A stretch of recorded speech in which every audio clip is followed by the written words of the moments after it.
Во преговарачкиот процес со Грција постигнат е напредок во најголемиот дел од спорните 7 точки, изјави премиерот Заев на отворениот брифинг со новинарите. Попрецизно, нема договор за опсегот и за меѓународната употреба на името, но и она што е договорено и условно и ќе важи само ако има конечен договор. Не е решен опсегот и не е решено конечно името за меѓународна употреба.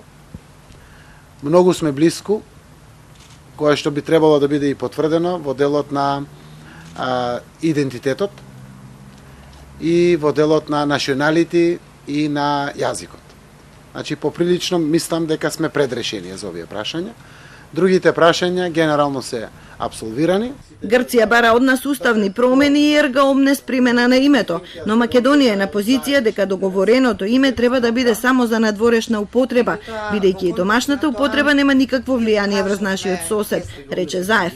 Посочува дека преговарачите имаат разбирање за нашите идентитетски чувства. Државјанството е согласно новото име кое што ќе биде за меѓународна употреба кроз веројатно Македонија.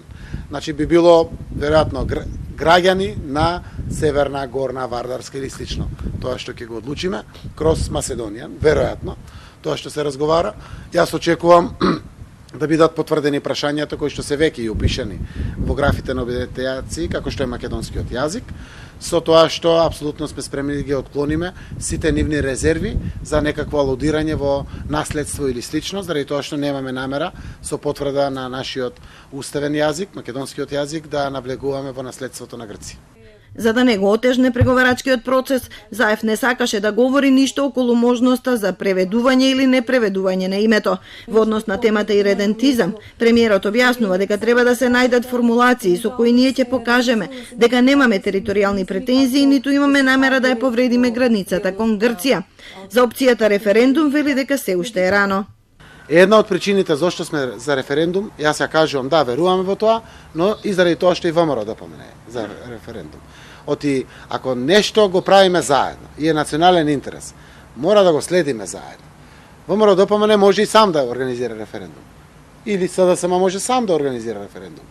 Но во вакви прашања, ако некој инсистира на одредена работа, дај да бидеме заедно и по прашањето, ако бидеме против сите, ќе бидеме против.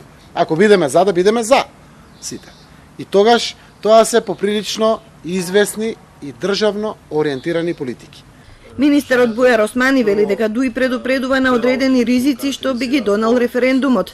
Еден од нив е и Грција да организира референдум, а има и други.